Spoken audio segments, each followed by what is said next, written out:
तो आज हम एक और स्टूडेंट की सक्सेस स्टोरी के साथ आए हैं। तो हमारे साथ है बरका कुमावत। तो ये बेसिकली आरटीआई की लर्नर्स रही है और recently as a data analyst placed हुई है ग्रोमोर फाइनेंस में। तो आज हम इनसे जानेंगे इनकी जर्नी क्या रही है आयोटा में, इनका बैकग्राउंड क्या था, आयोटा ने इनको किस तरीके से हेल्प किया है एज अ डेटा एनालिस्ट की पूरी प्रोसेस में, इनके इंटरव्यू प्रोसेस में हमने किस तरीके से हेल्प किया है। तो हम इनसे जानेंगे पूरे का पूरा इनकी पूरी जर्नी। तो फर्स्ट ऑफ ऑल कॉन्ग्रेचुलेशन बरका। जी सर। ओके, अब पहले तो हम ये जानते हैं कि आपका आयोटा में आने से पहले आपका बैकग्राउंड क्या था, या आपने क्या क्या स्टडी करी है और किस किस तरीके से आपने कैसे चूज़ किया है कि आपको एज अ डेटा एनालिस्ट बनना है। अयोध्या में आने से पहले मेरा बैकग्राउंड लॉ का था। मैंने रेनेसांस लॉ कॉलेज से बीएलएलबी किया था।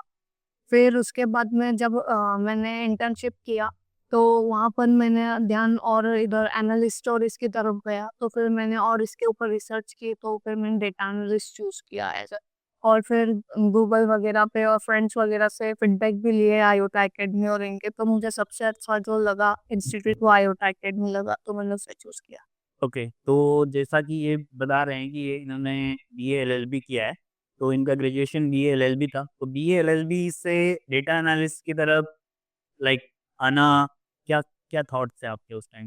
अ, वो यही था कि इसमें करियर ग्रोथ ज़्यादा अच्छी है डेटा एनालिस्ट में, और अभी जो सबसे ज़्यादा चल रहा था वो डेटा एनालिस्ट का कोर्स ही था। और हर फील्ड में हम जहाँ भी जाते हैं वहाँ हर जगह डेटा हर रोज़ हर सेकंड में जनरेट हो रहा है। ओके। तो जो डेटा को एनालाइज करता है उसकी ग्रोथ और ज़्यादा अच्छी होती है और वो इनसाइट्स निकाल पाता है, तो उसके अकॉर्डिंग मुझे लगा कि डेटा एनालिस्ट की फील्ड। ओके, कि आपके अकॉर्डिंग की इस फील्ड में ग्रोथ ज़्यादा है, तो इसलिए आपने करियर चूज़ किया है। ठीक है। ओके। और ठीक है, तो अभी जैसे आप एज अ डेटा एनालिस्ट आपका क्या वर्क है वहाँ पे, आपकी कंपनी ग्रोमर फाइनेंस में आपका क्या वर्क है एज अ डेटा एनालिस्ट? वहाँ पर जो डेटा आता है उसे आपका डेली लाइफ आप किस तरीके से, लाइक डेली रूटीन क्या है, क्या क्या आप प्रोसेस कर रहे हो? वहाँ पर अभी तो मुझे ऐसा कॉस्टिंग एनालिसिस का वर्क दे रखा है कि जो भी उनके एलएसपीज वगैरह हैं उनकी क्या कॉस्टिंग वगैरह रहती है वो फाइंड आउट करना रहती है, और उस पे फिर एनालाइज करना रहता है कि उसको कैसे अपन और एफिशिएंट बना सकते हो और कैसे उस पर काम। ओके, लाइक क्या क्या टूल्स आप यूज़ कर रहे हो? वहाँ पर अभी मेनली तो मैं एक्सेल और गूगल शीट से यूज़ कर रही हूँ, और बाकी फिर एसक्यूएल और वो भी यूज़ कर सकती ओके, एसक्यूएल, एक्सेल और गूगल शीट्स पे इनका वर्क हो रहा है अभी। ठीक है। तो लाइक इस पूरी जर्नी में, डेटा एनालिसिस की जर्नी में जो आर्टा से आपने प्रोसेस करी है, तो इसमें आर्टा ने आपको किस तरीके से हेल्प किया है? आयोटा ने इसमें पूरी जर्नी में मुझे बहुत ज़्यादा हेल्प किया, क्योंकि इससे पहले भी मेरा एक कुछ थोड़ा-सा मैंने सीखने की कोशिश की थी, पर उसमें मेरा लॉजिक्स बिल्ड नहीं हुए थे, मेरे बेसिक्स क्लियर नहीं थे। पर जब मैंने आयोटा में एडमिशन लिया और जब मेरी फर्स्ट क्लास अभिषेक सर के साथ में थी, तो उसमें मुझे एकदम ऐसा लगा कि हाँ, मेरे लॉजिक्स क्लियर हो रहे हैं, मेरे बेसिक बिल्ड हो रहे हैं। एकदम मुझे स्टार्टिंग से बिगिनर लेवल से सिखाया गया और बहुत ही अच्छे से सिखाया था। ओके, तो यहाँ आपने लाइक कौन-कौन से टूल्स आपको लगे कि इस पूरी प्रो लाइक डेटा एनालिस्ट में ये टूल्स थोड़े-से टफ थे, या शुरुआत में लगा कि नहीं होगा, फिर बाद में जैसे-जैसे आपने उनको स्टडी करना शुरू किया तो आपको लगा कि हाँ, हो जाएगा अगर हार्ड सबसे वर्क ज़्यादा करेंगे? तो पाइथन ही था। ओके, पाइथन पाइथन का तो सबका ही होता है, पाइथन हार्ड। ठीक है। बट अभी आपको क्या लग रहा है, पाइथन सीखने के बाद आपको लग रहा है कि आप एक प्रोग्रामिंग लैंग्वेज अच्छे से सीखे या नहीं? हाँ, सीखी। ठीक है। ओके। और शायद मुझे जहाँ तक याद है कि आपने एज़ अ पहले वेब डेवलपमेंट भी सीखा था। ठीक है, तो आपने वेब डेवलपमेंट में लाइक आई डोंट नो आपने कहाँ से सीखा, बट आपको एज़ अ गारंटी दी गई थी कि आपका प्लेसमेंट होगा, ये सारी चीज़ें। और इन्होंने मुझसे कंसल्ट भी किया था पहले कि मेरा प्लेसमेंट होगा या नहीं होगा। इन्होंने बहुत कंसल्ट किया था कि लाइक डेमो लेने के बाद इनका एक मेन कंसर्न था कि मेरा प्लेसमेंट होगा या नहीं होगा। तो मैंने इनको यही सजेस्ट किया था कि अगर आप 6 महीने तक हार्ड वर्क करोगे, प्रॉपर तरीके से स्टडी करोगे, आयोटा का जो स्ट्रक्चर्ड प्लान है, उस हिसाब से आप सारी चीज़ें करोगे, तो आप ज़रूर प्लेस हो जाओगे। तो अभी आपको कैसा लग रहा है? Like after placement, first day जब आपने पूछा था कि प्लेसमेंट होगा या नहीं होगा, देन आज?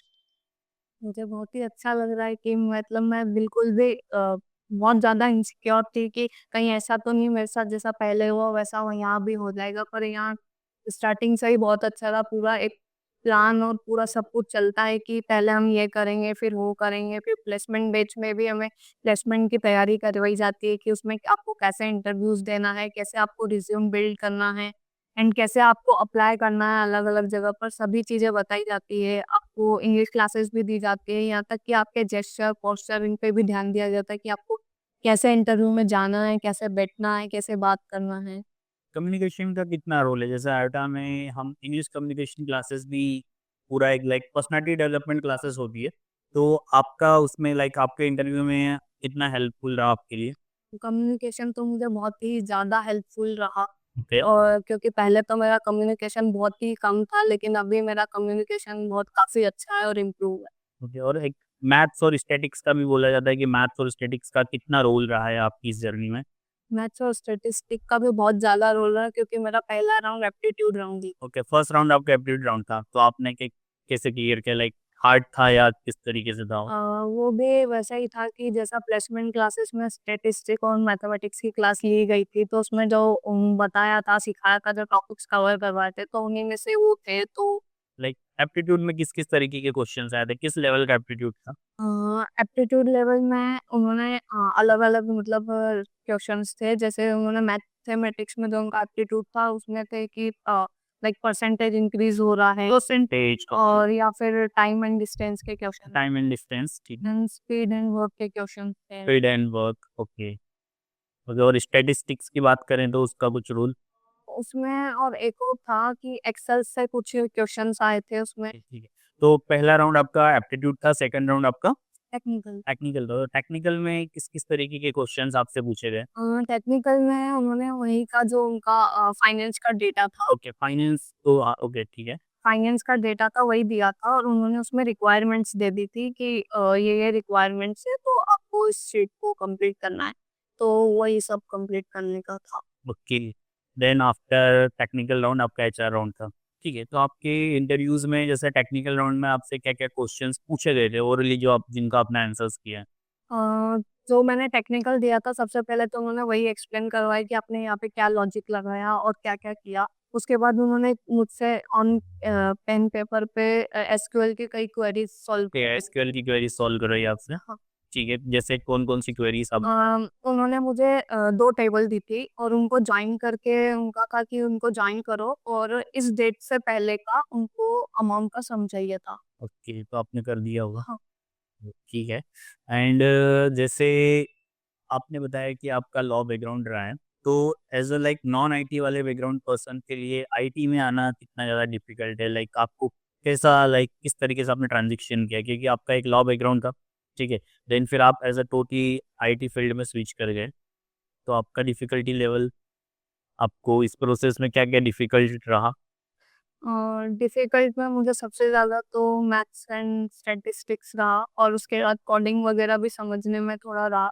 लेकिन वो फिर जब धीरे-धीरे आयोटा से उन्होंने एकदम बेसिक्स और उनसे क्लियर किया तो वो अच्छे से हो गया। ओके, जैसे आपने प्लेसमेंट प्रिपरेशन की बात करी है, ठीक है? तो प्लेसमेंट प्रिपरेशन का कितना ज़्यादा रोल था? लाइक आफ्टर जो 6 मंथ्स की जर्नी है, वो तो वहाँ पे आप पूरा थ्योरेटिकल और प्रैक्टिकल पार्ट अप्लाई करते हो, प्रोजेक्ट्स कंप्लीट करते हो।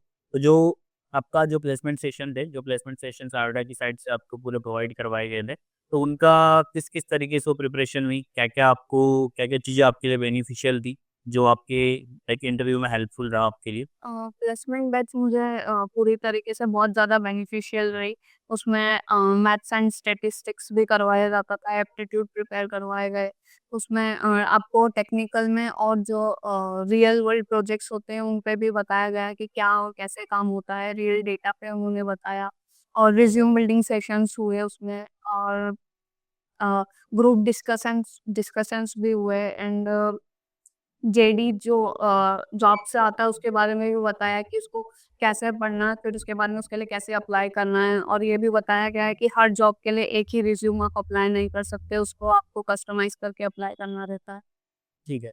अब जैसे जो अलग बैकग्राउंड से आ रहे हैं, जैसे कि बीए वाले स्टूडेंट्स हैं, क्योंकि डेटा एनालिटिक्स ऐसा डोमेन है जहाँ पे आप हर डोमेन के स्टूडेंट्स आ सकते हैं, ठीक है? तो जो बीए वाले हैं, एमबीए वाले हैं या फिर अदर डोमेन के स्टूडेंट्स हैं, उनके लिए आपका क्या सजेशन है? अगर वो भी यहाँ पर आना चाहते हैं तो बिल्कुल आ सकते हैं, क्योंकि कुछ ऐसा नहीं है, क्योंकि मैं खुद लॉ बैकग्राउंड से होकर फिर मैंने इधर आईटी में स्विच किया। अगर वो हार्ड वर्क करेंगे और पूरे प्लान जो आयोटा देता है उसके हिसाब से चलेंगे तो वो भी क्रैक कर ही लेंगे। क्योंकि ये ऐसा होता है ना कि जैसे आपने आयोटा चुना, आपने इसके पहले अदर इंस्टीट्यूट्स का भी क्या किया होगा, टेक डेमो वगैरह अटेंड किया होगा। तो लाइक आपने आयोटा जैसे चूज़ किया, तो उससे पहले जब आप अदर इंस्टीट्यूट में गए, ठीक है? तो आयोटा और अदर इंस्टीट्यूट्स में किस तरीके का डिफरेंस आपको नज़र आया? मैंने जो पहले इंस्टीट्यूट और जो अदर इंस्टीट्यूट्स में गए वहाँ पर मुझे कोई प्रॉपर प्लान और प्रॉपर गाइडेंस नहीं मिल पाई। वहाँ करवाते तो थे, पर ना मेरे बेसिक्स क्लियर हुए थे और ना ही मुझे एकदम स्टार्टिंग से ऐसा फ़ील हुआ कि मुझे कुछ समझ आ रहा है। बस ऐसा लग रहा था कि हाँ, रटा-रटाया सब चल रहा है, तो कि ऐसा कोड लिख दिया, वैसा कोड लिख दिया। जैसे यहाँ जो प्रोजेक्ट्स हैं, जो प्रोजेक्ट्स लर्निंग आपकी चल रही है, जैसे आयोटा का जो प्रोजेक्ट्स इवैल्यूएशन प्रोसेस है, वो किस तरीके से लाइक आपको कैसे लगा? जैसे आयोटा में क्या होता है कि आपने प्रोजेक्ट सबमिट किए होंगे, तो ऐसा नहीं होता है कि आपको एक ही बार में प्रोजेक्ट्स आपको करेक्ट कर दिया जाता है। जो यहाँ पे आप लाइक प्रोजेक्ट सबमिट करते हो, फिर वापस से आपको लाइक करेक्शंस आते हैं, एग्ज़ैक्टली। फीडबैक वापस से आता है। तो प्रॉपर एक स्ट्रक्चर्ड तरीके से यहाँ पे प्रोजेक्ट्स इवैल्यूएशन किए जाते हैं, ठीक है? तो उसका लाइक वो सबसे टफेस्ट प्रोजेक्ट्स आपको किस सब्जेक्ट के लगे? जिनको करने में आपको टाइम लगा, या फिर आपने लगा कि यार ये अभी हेल्प लेनी पड़ेगी टीचर की? सबसे ज़्यादा टफ मेरे लिए पाइथन का लॉजिस्टिक प्रोजेक्ट। ओके, पाइथन के प्रोजेक्ट्स टफ लगे आपको, ठीक है। और सबसे ईज़ीएस्ट आपको कौन-सा टूल लगा? Excel and Power BI. Excel and Power BI, ठीक है। ओके, तो आपने जैसे ऑफ़लाइन जॉइन किया आयोटा, तो आपने बहुत सारे ऑनलाइन कोर्सेज़ भी देखे होंगे। तो ऑफ़लाइन और ऑनलाइन में मेन डिफरेंस क्या है आपके अकॉर्डिंग? मेरे लिए जो मेजर डिफरेंस था ऑनलाइन और ऑफलाइन में, कि ऑनलाइन में आप पढ़ने के लिए बैठ तो सकते हो, पर उसमें कंसंट्रेट आप नहीं कर पाते हो। अगर आप घर पे ऑनलाइन लेके बैठे हो और भले आप एक सेपरेट रूम में और एकदम शांति में बैठे हो, आप तो उसमें कंसंट्रेट कर ही नहीं पाओगे। आप उसको पढ़ोगे और आपका थोड़ा-सा भी अगर ध्यान इधर हुआ तो आप पूरा आपकी क्लास वेस्ट हो जाती है और आपको आगे कुछ भी समझ नहीं आता। ओके, और ऑफलाइन में आपका टीचर से डायरेक्ट कनेक्ट रहता है। टीचर आपको आपके ऊपर भी फ़ोकस्ड रहता है, और ऑनलाइन में टीचर को पता ही नहीं रहता है कि आप क्या कर रहे हो, क्या नहीं कर रहे हो। ऑफलाइन में आपको टीचर पूरी तरीके से हेल्प भी करते हैं। ओके। और यहाँ पे बोल सकते हैं कि कम्युनिटीज़ दोस्त बिल्डअप होते हैं, लाइक दोस्त बनते हैं, ताकि वो आगे चल के हमारा कहीं भी प्लेसमेंट्स होता है, तो जैसे एक एक अगर हम बात करें कि एक दोस्त का हमारे प्लेसमेंट हो गया, तो आगे चल के हमें रेफ़र भी कर सकता है। तो डिफ़रेंस भी होता है, फैकल्टी को पता होता है कि कौन स्टूडेंट्स कितने अच्छे से पढ़ रहा है। और ऑनलाइन में ऐसा होता है कि आप अपने हिसाब से लर्निंग करते हो, आप मोबाइल चला रहे हो, आपकी मर्ज़ी पड़ी, अगर आपको लगा कि रिकॉर्डेड कोर्स भी मिलेगा, तो अपनी मर्ज़ी के हिसाब से आप लैपटॉप बंद करके चले जाओगे, तो लाइक वहाँ पे एक पेस नहीं होता है ऑनलाइन रिकॉर्डेड कोर्सेज़ में। आपकी मर्ज़ी के हिसाब से आप चलते हो, और अगर आपको कुछ डाउट्स भी आ रहा है, तो यहाँ पे ऑफलाइन का फ़ायदा ये है कि आप डाउट आके फैकल्टी से क्लियर कर सकते हो, फैकल्टी का टाइम ले सकते हो, पर्टिकुलर टाइम पे आपको डाउट सेशंस मिलेंगे, ठीक है? तो वो भी बेनिफिट्स है ऑफलाइन का। और जैसे ऑनलाइन कोर्सेज़ भी मिलते हैं, लाइक 500 600 में आप एक्सेल सीख सकते हो, पावर बीआई सीख सकते हो, तो उनके बारे में आपका क्या कहना है? वो कोर्स हम ले तो लेंगे और लेने के बाद हमें सिर्फ़ वहाँ से सर्टिफ़िकेट इश्यू होगा, ना उनको स्किल्स मिलेगी और ना ही हम उसमें कुछ नॉलेज ले पाएँगे। ओके, तो जो सर्टिफ़िकेट और स्किल्स, जैसे अभी बहुत सारे लोग सर्टिफ़िकेट ले लेते हैं कि मैंने ये सर्टिफ़िकेट लिया है, लिंक्डइन पे पोस्ट भी कर देते हैं। तो सर्टिफ़िकेट और स्किल का कितना ज़्यादा रोल है? रोल तो मेन सिर्फ़ स्किल्स का ही है, क्योंकि अभी जहाँ मेरा जॉब लगा, वहाँ पर उन्होंने मुझसे सर्टिफ़िकेट माँगा तक भी नहीं कि आपने ये किया है तो आपका ये सर्टिफ़िकेट चाहिए। बस उन्होंने मेरी स्किल्स चेक की इंटरव्यू में और उसी के बेस पे उन्होंने जॉब। ओके, तो जैसे ये बता रहे हैं कि इनका सर्टिफ़िकेशन का इतना ज़्यादा इम्पोर्टेंस नहीं है, इम्पोर्टेंस है स्किल्स। आपकी स्किल्स अच्छी है तो यू विल गेट प्लेस्ड। तो वन लास्ट क्वेश्चन रहेगा, जो अभी लाइक डेटा एनालिस्ट में आना चाह रहे हैं इस डोमेन में, या जो आयोटा में अभी लर्निंग कर रहे हैं स्टूडेंट्स, तो उनके लिए आपका क्या सजेशन है? उनके लिए बस इतना ही सजेशन है कि जो भी रोड मैप पूरा बना हुआ है उसके अकॉर्डिंग वो चले, उसके अकॉर्डिंग अपने प्रोजेक्ट्स वगैरह टाइम पर कंप्लीट करें। टीचर्स जो बोले उनकी बात सुनें और उसके अकॉर्डिंग अपने रोज़ प्रैक्टिस करते रहे तो वो ज़रूर ब्लेस्ड हो जाएँगे। जी, तो प्रैक्टिस कितना इम्पोर्टेंस है? जैसे आप मल्टीपल जगह से बहुत सारी चीज़ें पढ़ लेते हो, कि आपने यहाँ से भी पढ़ लिया, यहाँ से भी पढ़ लिया, जैसे यूट्यूब पे भी बहुत सारी चीज़ें अवेलेबल है। तो प्रैक्टिस कितना इम्पोर्टेंस रखता है? अगर आप प्रैक्टिस प्रैक्टिस बहुत ज़्यादा इम्पोर्टेंस रखता है, क्योंकि अगर आप लाइक ये भी पढ़ लिया, वो भी पढ़ लिया, वो भी पढ़ लिया, तो कोई मतलब नहीं, आप सब कुछ एक बार में भूल जाओगे।